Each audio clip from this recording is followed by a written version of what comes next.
Hello दोस्तों, fintech में आप सभी दर्शकों का स्वागत है। आज की इस वीडियो में हम बात करने वाले हैं पाकिस्तान में हुए बड़े आतंकी हमले के बारे में। पाकिस्तान में बड़ा आतंकी हमला क्या हुआ था? पाकिस्तान के खैबर पख्तूनख्वा प्रांत में हाल ही में एक बेहद भीषण आतंकी हमला हुआ। इस क्षेत्र को पाकिस्तान में पहले से ही संवेदनशील और आतंकी गतिविधियों से ग्रस्त माना जाता है। हमले की जानकारी के अनुसार पाकिस्तान सेना का एक मिलिट्री काफिला इस क्षेत्र से गुजर रहा था। तभी एक बड़ा विस्फोटक लदा हुआ विमान अचानक सामने आया और सेना के वाहनों से टकरा गया। धमाके की तीव्रता इतनी अधिक थी कि आपस में मौजूदा सैनिकों में से 13 से 16 जवानों की मौके पर ही मौत हो गई। 23 से 35 के बीच सैनिक गंभीर रूप से घायल भी हो गए। ध्यान देने वाली बात यह है कि इस प्रकार का हमला दर्शाता है कि पाकिस्तान के अंदरूनी हालात कितने गंभीर अस्थिर हैं और आतंकियों की ताकत किस हद तक पहुंच चुकी है। अंतर्राष्ट्रीय मीडिया की भारी कवरेज क्यों खास है ये? इस हमले की रिपोर्टिंग केवल पाकिस्तानी मीडिया ने ही नहीं, बल्कि associated press, American media outlets, German newspapers और यहाँ तक कि अर्बन न्यूज़ ने भी इसे प्रमुख कवरेज दिया है। इसका कारण क्या है? क्योंकि यह हमला सिर्फ एक घटना नहीं था। यह हमला पाकिस्तान की सैन्य क्षमता और सुरक्षा व्यवस्था पर सवाल उठाता है।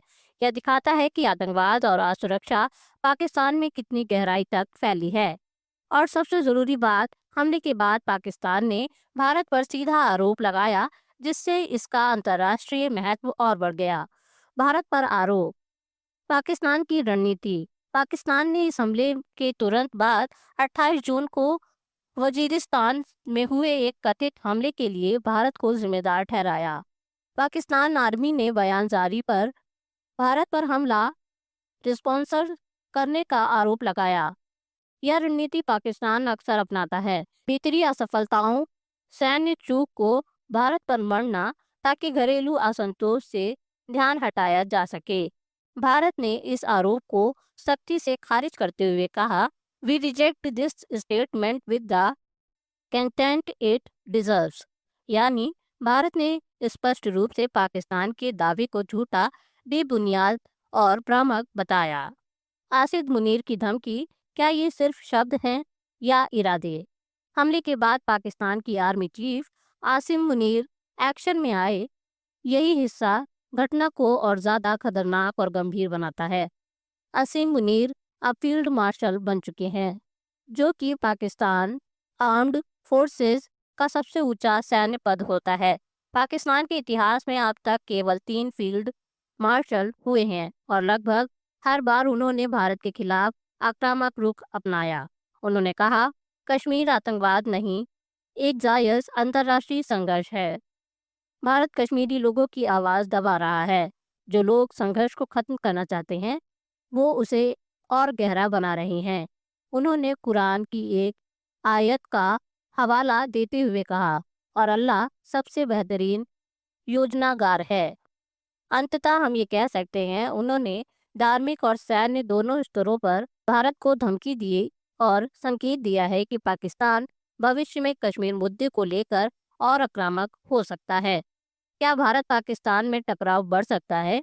एक रणनीतिक विश्लेषणात्मक हमले के बाद क्या पाकिस्तान भारत के खिलाफ काउंटर अटैक की योजना बना सकता है? क्या भारत और पाकिस्तान के बीच फिर से सीमा पर तनाव या टकराव हो सकता है? वर्तमान स्थिति क्या है? भारत की सेना सतर्क है। पाकिस्तान में राजनीतिक अस्थिरता, आर्थिक संकट और आतंकी नेटवर्क के कारण खुले युद्ध की संभावना फिलहाल नगण्य है। लेकिन पाकिस्तान का भारत विकास को बाधित करने का इरादा अभी भी स्पष्ट है। भारत को क्या करना चाहिए? इजराइल ने लेबनान और ईरान में जो सैन्य नीति अपनाई, वही मॉडल भारत के लिए प्रासंगिक होता जा रहा है।